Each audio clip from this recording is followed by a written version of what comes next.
നമസ്കാരം ladies and gentlemen. അങ്ങനെ ഞാൻ കുറച്ച് OTT പടങ്ങൾ കണ്ടായിരുന്നു. ആദ്യം തന്നെ 2 ഇംഗ്ലീഷ് സിനിമയെ പറ്റി പറയാം. ഒരെണ്ണം ദ ഗോർജ് എന്നാണ് സിനിമയുടെ പേര്. ആപ്പിൾ TV-യിൽ വന്ന് കിടപ്പുണ്ട്. ആപ്പിൾ TV ഇല്ലാത്തവർക്ക് എവിടെ നിന്ന് കാണണമെന്നൊക്കെ അറിയാമല്ലോ, ഞാൻ പറയണ്ടില്ല. അപ്പോൾ എന്തിനാണെങ്കിലും ആപ്പിൾ TV സബ്സ്ക്രിപ്ഷൻ ഉള്ളവർക്കും അതേപോലെ ആപ്പിൾ TV മറ്റേ ഫോണിലുള്ളവർക്കും ഗോർജ് എന്ന് പറയുന്ന ചലച്ചിത്രം കാണാവുന്നതാണ്. ഇതിൽ കഥ എന്ന് പറഞ്ഞു കഴിഞ്ഞാൽ ഒരു ഗോർജ്. എന്താണ് ഗോർജ് എന്ന് ചോദിച്ചു കഴിഞ്ഞാൽ 2 മലയുടെ ഏട, അതാണ് ഈ ഗോർജ്. ഈ ഗോർജിൽ എന്തൊക്കെയൊക്കെയോ ഉണ്ട്. ജീവികളുണ്ട്, കടിക്കുന്ന സാധനങ്ങളുണ്ട്. സാംബി ആണെന്നാണ് ചിലവർ പറയുന്നത്, ചിലവർ സാംബി അല്ല, ഒരു അതുപോലത്തെ ഒരു കോൺസെപ്റ്റാണ്. അപ്പം ഈ ഗോർജ് പ്രൊട്ടക്റ്റ് ചെയ്യാനായിട്ട് 2 ടീമുകൾ, അമേരിക്കയെന്നും ഒരു ടീം, അപ്പുറത്ത് റഷ്യയെന്ന് ഒരു ടീം. അതിൽ ഒബ്വിയസ്ലി നടനും നടിയും. അപ്പുറത്ത് അവൻ്റെ കഷ്ടകാലത്തിന് ഒരു പെണ്ണാണ് വന്ന് അപ്പുറത്ത് നിൽക്കുന്നത്. അപ്പോൾ സായിപ്പിന് മുട്ടി ഒരു വർഷമായിട്ട്, ഒരു വർഷം ഈ സാധനം പ്രൊട്ടക്റ്റ് ചെയ്യണം. ഈ ഒരു വർഷം പ്രൊട്ടക്റ്റ് ചെയ്ത് കഴിഞ്ഞാൽ അത് കഴിഞ്ഞിട്ട് അവർ വേറൊരാളെ വിടും. ഓരോ വർഷം ഓരോ ആളാണ്. ഓരോ വർഷം ഈ ഗോർജി നിൽക്കണവനെ തട്ടും. അമേരിക്കക്കാരന്മാരും മറ്റവരും. ഈ പുറം ലോകം അറിയാൻ പാടില്ല ഇങ്ങനെ ഒരു സ്ഥലം ഉണ്ടെന്നും ഇതിന് എന്തിനാണെന്ന് ആൾക്കാർ പ്രൊട്ടക്റ്റ് ചെയ്യണം എന്നൊക്കെ പറഞ്ഞിട്ട്. എന്തിന് പറയാനിടെ, എനിക്ക് ഇനിഷ്യലി ഈ പടം ഇഷ്ടപ്പെട്ടായിരുന്നു. പിന്നെ അങ്ങോട്ടത് ഇത് വന്നില്ല. അതായത് ഇവർ ഈ സാംബി ലോകത്തിലോട്ടൊക്കെ പോയി കഴിയുമ്പോൾ ഉള്ള ആ ഒരു സാധനം എനിക്ക് ഒട്ടും വർക്കായില്ല. അതാണ് സത്യം. ഒരു കാർട്ടൂണിഷായിട്ടുള്ള ഒരു പരിപാടി വിളിച്ചതുപോലെ ഫീൽ ചെയ്തത്. ഫോർ എക്സാമ്പിൾ, ഇപ്പോൾ ലാസ്റ്റ് ഓഫ് അസ് എന്ന് പറയുന്ന ഗെയിം അല്ലെങ്കിൽ ലാസ്റ്റ് ഓഫ് അസ് എന്ന് പറയുന്ന സീരിയൽ അതിമനോഹരമായിട്ടാണ് എടുത്തു വെച്ചേക്കുന്നത്. അതുപോലെയൊക്കെ ആ ഒരു വേൾഡ് ബിൽഡ് ചെയ്യുന്നതിന് പകരം ഒരുമാതിരി പണ്ടത്തെയൊക്കെ സ്ലീപ്പി ഹാലോയിലൊക്കെ ആൾക്കാർ വിട്ട് പിടിച്ച കുറേ അന്തരീക്ഷവും എൻവയോൺമെൻറ്റും സെറ്റും അങ്ങനെയൊക്കെ ഒരു എന്താ പറയുക, ഒരു ഇമ്പാക്റ്റ് കൊടുക്കാതെ പോയ ഒരു പടം പോലെ എനിക്ക് ഫീൽ ചെയ്തു. അഭിനയിക്കണവരൊക്കെ കൊടി കെട്ടിയ ടീമുകളൊക്കെയാണ് കേട്ടോ. മറ്റേ ഗാംബിറ്റ് എന്നൊക്കെ പറഞ്ഞ, ഗാംബിറ്റല്ല, ഒരു ചെസ്സിൻ്റെ ഒരു സീരിയലൊക്കെ അഭിനയിക്കുന്ന ഒരു ചേച്ചിയുണ്ട്. പുള്ളിക്കാരി മറ്റേ ഒരുപാട് പടത്തിലുണ്ട്. ഇപ്പോൾ one of the most leading action ഹീറോയിനാണ്. അവിടെ നമ്മുടെ അമേരിക്കയിലെ വാണി വിശ്വനാഥാണ്. അപ്പോൾ അമേരിക്കയിലെ വാണി വിശ്വനാഥ് ആഞ്ചലിന ജോലിയാണ്. അപ്പോൾ ഏകദേശം ആ ഒരു കാറ്റഗറിയിൽ വരും. പുള്ളിക്കാരി വേറെ ലെവലാണ്. അപ്പോൾ ഈ പടം ആപ്പിൾ TV-യിൽ കിടപ്പുണ്ട്. ഒരു പടം അവിടെ ഞാൻ പറയില്ലേ, ഞാൻ ഫ്ലൈറ്റിലാണ് കണ്ടത്. ഫ്ലൈറ്റിലായതുകൊണ്ട് നമ്മൾ കാണും. ബിക്കോസ് 3-4-3.5 മണിക്കൂർ നമുക്ക് ഒന്നും ചെയ്യാനില്ല. അപ്പം നമ്മൾ എന്തായാലും കുത്തിയിരുന്ന് കാണും. നിർത്തി കഴിഞ്ഞാൽ ബോറടിക്കും. ഇങ്ങനത്തെ ഫ്ലൈറ്റിലെ മാനത്തിലെ മറ്റേ ഈ AC പറഞ്ഞ സാധനം ആയിക്കൊണ്ടിരിക്കേണ്ടി വരും. അപ്പം അങ്ങനെ കണ്ട് നിർത്തുകയാണല്ലേ. എന്നെങ്കിൽ ഞാൻ ഇത് പകുതി വെച്ച് നിർത്തിയിട്ട് ഇങ്ങനെ പൊന്നെണ്ണ എന്ന് പറഞ്ഞിട്ട് നിർത്താനുള്ള സാധനമായിരുന്നു. അപ്പോൾ ഗോർജ് അതാണ്. അവസാനം എന്തിനാടെ, നിങ്ങൾക്കൊക്കെ എല്ലാ ഇംഗ്ലീഷ് സിനിമയിലൊക്കെ പോലെയുള്ള ഒരു ക്ലൈമാക്സും അതൊക്കെ തന്നെ. എന്തായാലും മറ്റവന് അപ്പുറത്ത് ആ പെണ്ണ് വന്ന് നിൽക്കണ കണ്ടിട്ട് അവന് സഹിക്കണില്ല. അവനെ പറയാൻ പറ്റുമോ? വികാരമുള്ള മനുഷ്യനില്ലേ. അവൻ റോക്കറ്റ് ലോഞ്ചറിൽ കയറ് കെട്ടി അപ്പുറത്ത് പോകും. അവൻ ആരാണെന്ന് നിങ്ങൾ ആലോചിച്ച് നോക്കി. അവനെ കുറ്റം പറയാൻ പറ്റൂല. പിന്നെ അല്ലാതെ നല്ല കാണാൻ കൊള്ള ഒരു കിടിലം പെണ്ണ് അപ്പുറത്തെ ഗോർജിൻ്റെ അപ്പുറത്ത് വാച്ച് ചെയ്യണ സമയത്ത് അവർക്കും താല്പര്യമുണ്ട്. അവിടെ ഇരുന്ന് റോക്കറ്റ് ലോഞ്ചറിനെ കയറും കെട്ടി ഒറ്റയാടി. ആര് ഗോർജ് എന്തിനു നോക്കാൻ, ആര് കയറി വരണം, അതൊന്നും അവരെ നോക്കണ ഒരു ഇതല്ല. മനസ്സിലായേ?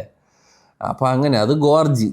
ഡയറക്ടറൊക്കെ വലിയ ഏതോ ടീമുകളൊക്കെയാണ് ചെയ്തേക്കണം. പക്ഷേ ഒരു പടം അവിടെ. പിന്നെ ഞാൻ കണ്ടത് എന്തിനായിരുന്നു വൂൾഫ്സ് എന്ന് പറഞ്ഞ പടം ഒരു മിക്സ്ഡ് ബാഗാണ്. അതായത് എനിക്ക് ഭയങ്കര ഇഷ്ടപ്പെട്ടു. ഭയങ്കരം ഇൻ ദ സെൻസ് ഒരു നല്ല പടം. നമ്മുടെ ജോർജ് ക്ലൂണിയും ബ്രാഡ് പിറ്റുമാണ് അഭിനയിക്കുന്നത്. ഇവരെന്തോ ഒരു സീക്രട്ട് സൊസൈറ്റി ഒരു സ്ഥലത്ത്, അതായത് നിങ്ങൾ ആരെങ്കിലും തട്ടിക്കഴിയുകയോ അബദ്ധവശാൽ നിങ്ങൾ ആരെങ്കിലും തട്ടുകയോ അല്ലെങ്കിൽ നിങ്ങൾ ആരെങ്കിലും അറിഞ്ഞുകൊണ്ട് തട്ടിക്കഴിഞ്ഞാലും അത് ക്ലീനപ്പ് ചെയ്യണം എന്നുണ്ടെങ്കിൽ ഇവരെ വിളിച്ചു കഴിഞ്ഞാൽ ഇവർ വരും. അവരെ ആരാണെന്നോ അവരെ പേരെന്തിനാണെന്നോ നാളെന്തിനാണെന്നോ നിങ്ങൾ അറിയേണ്ട ആവശ്യമില്ല. അവർ സാധനങ്ങൾ ചെയ്തോളും. അവർക്ക് ഇപ്പോൾ ഒരു പ്രൈസുണ്ട്, ഇത്രയോ കാശ് കൊടുക്കണം. ഭയങ്കര എക്സ്പെൻസീവാണ്. അറിയാമല്ലോ, നിങ്ങൾ ഒരുത്തന്നെ തട്ടിയിട്ട് ആ ഒരു സാധനം നീറ്റായിട്ട് ക്ലീൻ ചെയ്യണവന്മാരാണ്. അപ്പോൾ ജോർജ് ക്ലൂണിയും അതിലെ ഒരു ഓഫീസറാണ്. നമ്മുടെ ബ്രാഡ് പിറ്റും അതിൻ്റെ ഒരു ഓഫീസറാണ്. എനിക്ക് സിനിമയിൽ വളരെ മനോഹരമായി ഇഷ്ടപ്പെട്ട ഒരു കാര്യം ഇതിൻ്റെ സിനിമാറ്റോഗ്രഫി എന്ന് പറയുന്ന ഡിപ്പാർട്ട്മെൻറ്റാണ്.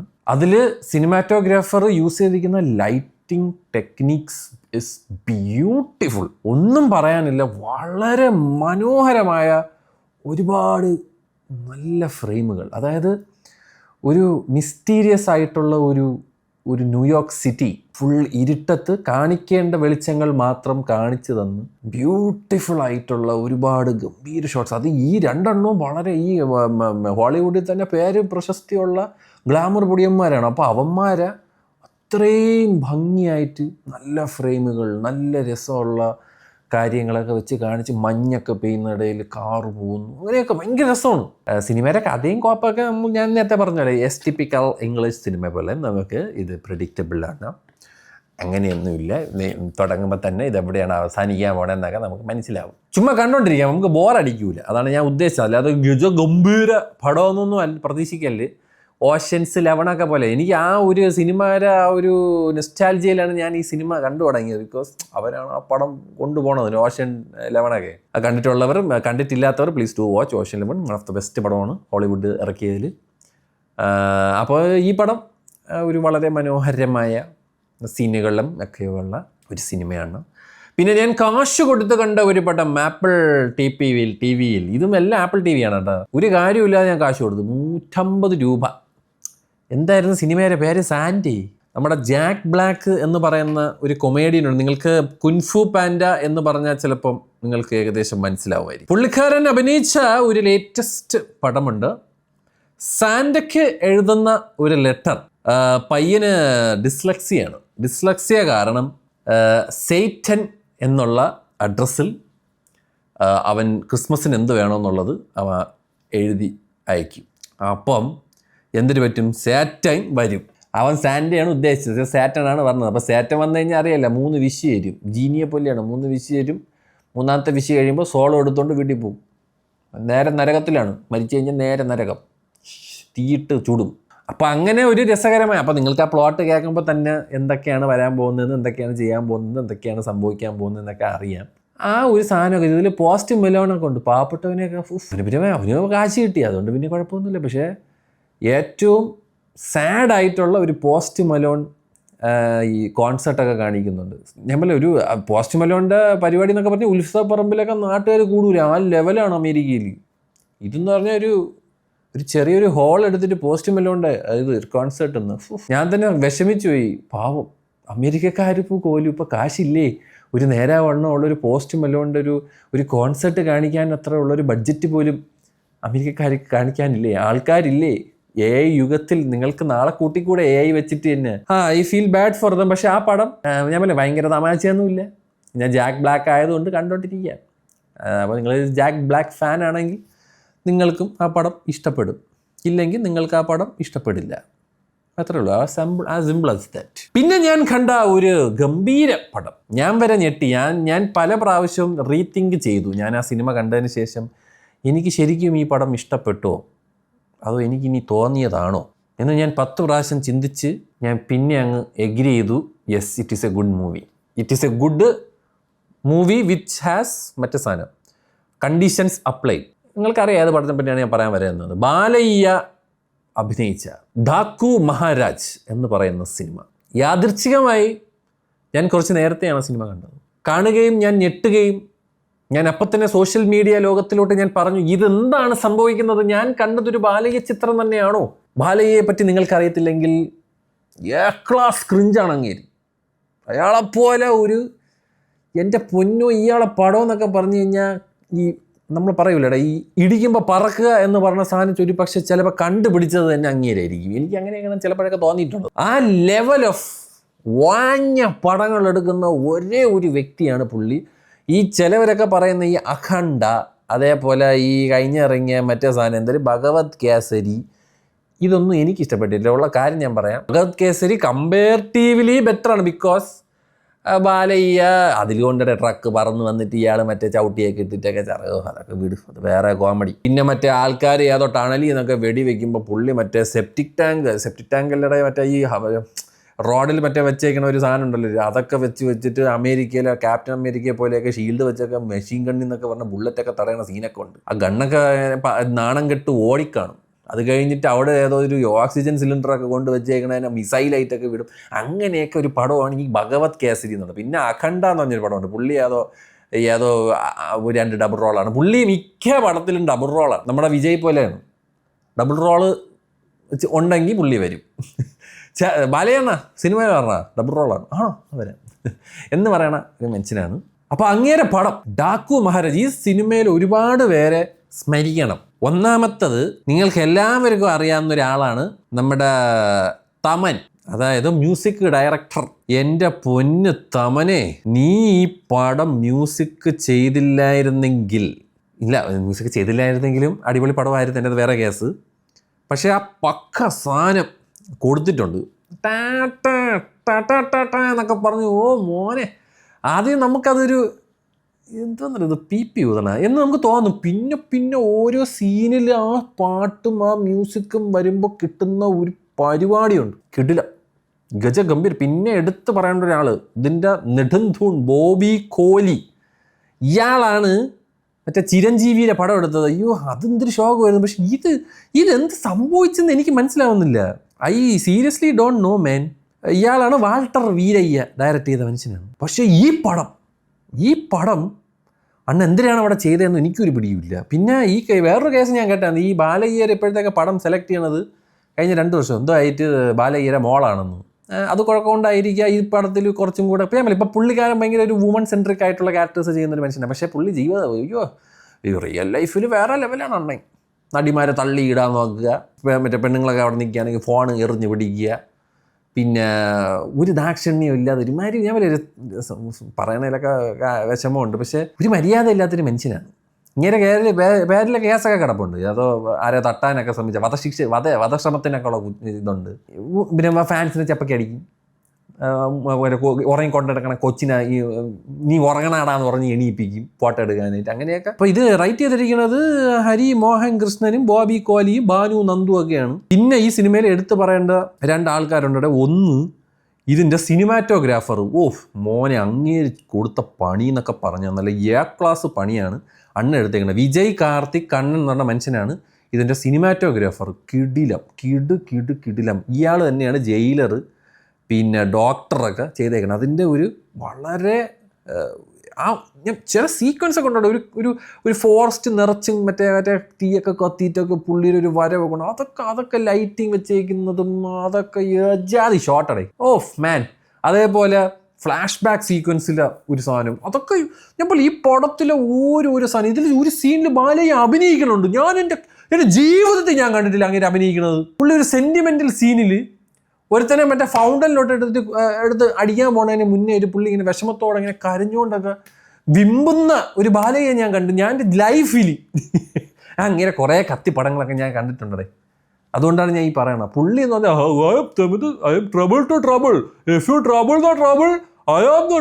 എന്നൊക്കെ പറഞ്ഞ് ഒരു സാധനമൊക്കെ ഉണ്ട് അങ്ങേരെ. പിന്നെ മറ്റേ ഏതോ ഒരു ടൈം ബോംബ് ഇരിക്കുമ്പം അതിനെ ഡീആക്ടിവേറ്റ് ചെയ്യാനായിട്ട് ഇയാൾ തറയെ കിടന്ന് മറ്റേ ബുള്ളറ്റിൻ്റെ ഷെല്ല് കടിച്ചെടുത്തിട്ട് കറക്റ്റ് റെഡും ഗ്രീനും ബട്ടൺ ഉണ്ട്, അതിലോട്ട് ഗ്രീനിലോട്ടൊക്കെ അടിച്ചിട്ട് അതിനെ ഡീആക്റ്റ് ഒക്കെ ചെയ്യണം. അങ്ങനെയൊക്കെ കുറേ കത്തിയുണ്ട്. ഇങ്ങനെ കുറേ പഴയ പടമൊക്കെ എടുത്ത് നോക്കി കഴിഞ്ഞാൽ ചിരിച്ച് ചാവും. പിന്നെ നമ്മുടെ ഫിലിം ഷേക്കീരെയും അതേപോലെ പല റോസ്റ്റിംഗ് ചാനലുണ്ട്, നമ്മുടെ റീലോഡ്, ഇവരെയൊക്കെ കയറി നോക്കിക്കഴിഞ്ഞാൽ നിങ്ങൾക്ക് പഴയ പടമൊക്കെ കാണാം. അയ്യോ. അപ്പം ഞാൻ പറഞ്ഞില്ലേ നമുക്ക് അത് കാണാം. ഞാൻ അതാണ് പറഞ്ഞത്, ഞാൻ ഈ പടം കണ്ട് ഇങ്ങനെ ചിന്തിക്കുകയാണ്. എനിക്ക് കണ്ടിട്ട് എനിക്ക് ഇഷ്ടപ്പെട്ടു. വാട്ട് ഈസ് ഹാപ്പനിങ് മനസ്സിലായത്? ഒരു മാസ് പടത്തിന് വേണ്ടിയിട്ടുള്ള സകല സാധനങ്ങളും ഈ പടത്തിൽ വളരെ അത്യാവശ്യത്തിനും അതിനും മാത്രം. ഇത് ആകെ ഈ പടത്തിലുള്ള ഒരു ശോക പരിപാടി എന്ന് പറഞ്ഞാൽ മറ്റേ നടിയാണ്.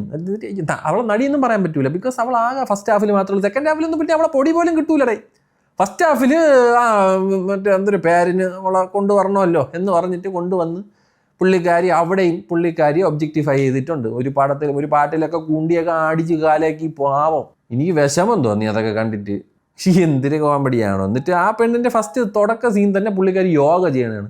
പുള്ളിക്കാരി പോലീസ് ഓഫീസറാണ്. പുള്ളിയുടെ കളിയിലെ ആദ്യത്തെ ഷോ. അതിൽ പുള്ളിക്കാരി ഓഫീസ് യൂണിഫോം ഇട്ടണമെന്ന് ഞാൻ കണ്ടിട്ടില്ല. എന്നിട്ട് ഇതുപോലെ ഫസ്റ്റ് ഷോട്ട് എന്ന് പറയുന്നത് യോഗ ചെയ്യണവിടെ പല സാധനങ്ങളൊക്കെ കാണിച്ചിട്ടാണ്. ഞാൻ പറഞ്ഞിട്ട് കാര്യമില്ല. ഈ ഒരു സാധനം ഒഴിച്ചു കഴിഞ്ഞാൽ ഈ പടം നൈസാണ്. ഇതിൽ ഷൈൻ ടോം ചാക്കോ ഉണ്ട്. അയ്യോ, ഷൈൻ ടോം ചാക്കോ എനിക്ക് ആരാ ഇങ്ങനെ എനിക്ക് ഈ ബോബി കോഹ്ലി കണ്ട് ഈ ഇന്റർവ്യൂ ഒക്കെ കണ്ടപ്പോൾ പറഞ്ഞാണ്, ആ പരിപാടി ഒന്നും ഇവിടെ നടക്കൂല കേട്ടോ, നേരെ വണ്ണം ചെയ്താൽ കൊള്ളാം, ഇല്ലെങ്കിൽ തെലുങ്കന്മാരെ ഇടി കിട്ടും എന്നും എല്ലാം പറഞ്ഞുകൊണ്ട് പുള്ളി നന്നായിട്ട് അഭിനയിച്ചിട്ടുണ്ട്. അതേപോലെ ഈച്ച് ആൻഡ് എവരി വൺ നന്നായിട്ട് അഭിനയിച്ചിട്ടുണ്ട്. നമ്മുടെ ഈ രവി കിഷൻ ഉണ്ട്, ഒരു ഇറച്ചി വെട്ടുകാരനായിട്ട്, ഇറച്ചി വെട്ടുകാരനല്ലേ എന്തോ MLA ആണ്, പക്ഷെ പഴയ ഒരു ഇറച്ചി വെട്ടുകാരനായിട്ടൊക്കെയാണ്. പോയി കൊടുവരുമില്ലേ ബോബി ഡിയോൾ. അത് ആ ഇന്റർവെൽ സീക്വൻസിൽ ബോബി ഡിയോളിൻ്റെ ഒരു ഷോ ഉണ്ട്, അമ്പോ കിടിലോ, അത് നൈസായിരുന്നു. ഞാൻ പറയാം എവറിത്തിങ് വാസ് നൈസ്. അതേപോലെ സിനിമയുടെ എഡിറ്റിംഗ്, എന്തൊരു നിരഞ്ജൻ ദേവാർമാനി എന്നാണ് IMDbയിൽ കൊടുത്തേക്കണത്.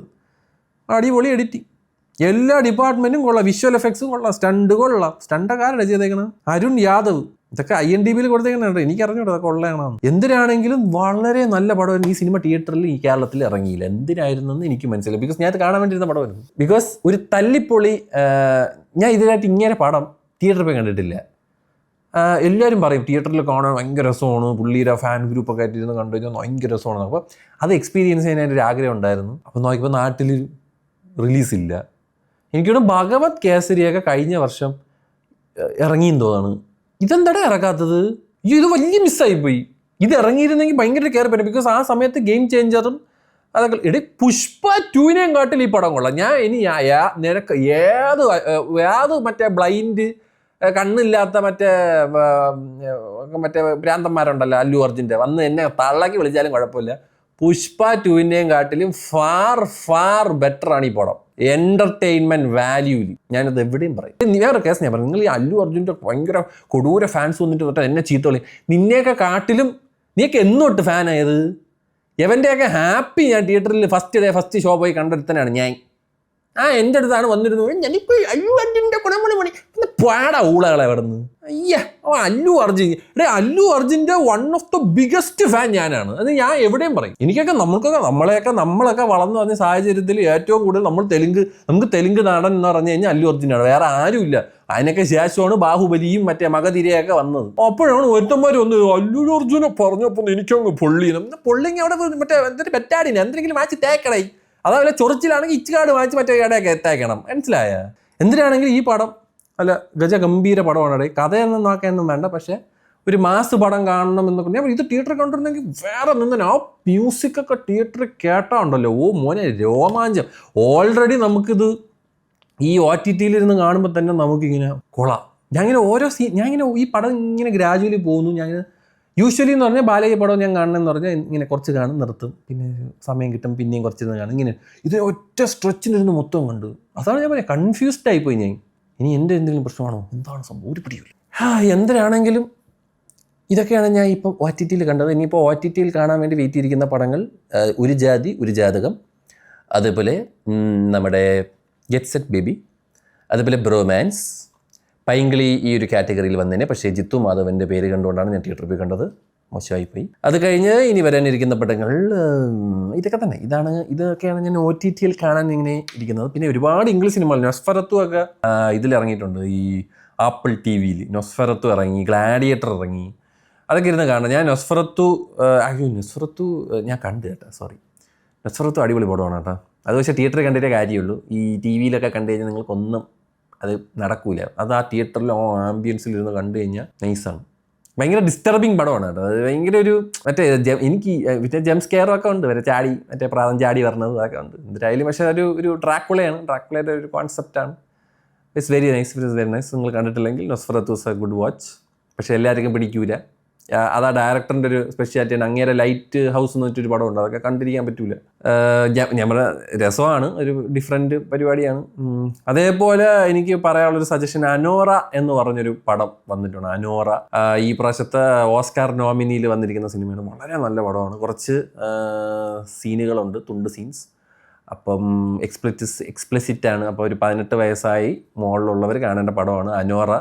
ഒരു പ്രോസ്റ്റിറ്റ്യൂട്ടിൻ്റെ ഒരു പടം. പ്രോസ്റ്റിറ്റ്യൂട്ട് അല്ല, ഒരു സ്ട്രിപ്പറാണ്. ഞാൻ സ്ട്രിപ്പർ കം ഫീമെയിൽ എസ്കോട്ട്. അപ്പോൾ ആ പുള്ളിക്കാരി ഒരു റിച്ച് ആയിട്ടുള്ളൊരു ബ്രാറ്റുമായിട്ട് ഒരു ബന്ധം വരികയും അതിലുണ്ടാകുന്ന കൺഫ്യൂഷൻസും ബഹളമൊക്കെ വളരെ മനോഹരമായിട്ട് ആ സിനിമ എടുത്തു വെച്ചിട്ടുണ്ട്.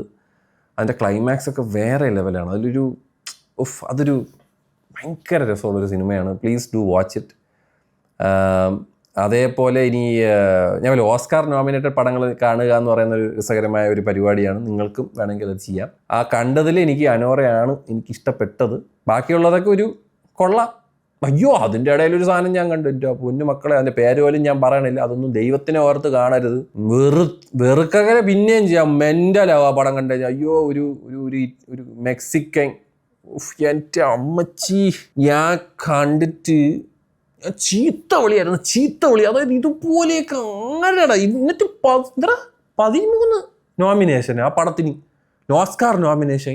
ഓസ്കാറിലിരിക്കണവന്മാർക്ക് എന്തൊരു പേ പിടിച്ചാന്തോ ഒരു പിടിയുമില്ല. അയ്യോ ആ പടത്തിനൊക്കെ എങ്ങനെയാടാ നോമിനേഷൻ കൊടുക്കണം? ഇതൊരു ക്രിഞ്ച് എന്നൊക്കെ പറഞ്ഞ എൻ്റെ തൊലിയൊക്കെ ഉണ്ടല്ലോ, എനിക്ക് കരിയുണ്ടല്ലോ. ഞാൻ ഈ ഇത്രയും നോമിനേഷൻ കൊടുത്ത പടമല്ലേ അപ്പോൾ കാണണ്ടേ? അങ്ങനെ ഇരുന്ന് കണ്ടേ. എൻ്റെ ദൈവമേ. നെറ്റ്ഫ്ലിക്സിൽ കിടപ്പുണ്ട്. ഞാൻ പേര് പോലും പറയാനില്ല. പൂതറ പടം. ഇനിയിപ്പോൾ ആരും ഞാൻ എൻ്റെ വായിന്ന് കേട്ടിട്ട് 10 ഏതെങ്കിലും ഒരുത്തം പോയി കണ്ടു കഴിഞ്ഞാൽ അവൻ വിചാരിക്കും ഞാൻ അവൻ്റെ ശത്രുവാണെന്ന്. ഒരിക്കലുമല്ല. ഞാൻ അങ്ങനെ ഒരു കുറ്റം ചെയ്യൂല. അപ്പോൾ അതാണേ ഞാൻ OTT കണ്ട പടങ്ങൾ. അപ്പോൾ ഞാൻ പോണേട്ടെ. നിങ്ങളും കണ്ടവരൊക്കെ ആണെങ്കിൽ നിങ്ങളുടെ അഭിപ്രായം താഴെ പറയട്ടെ. ഞാൻ പോണേ. ബൈ.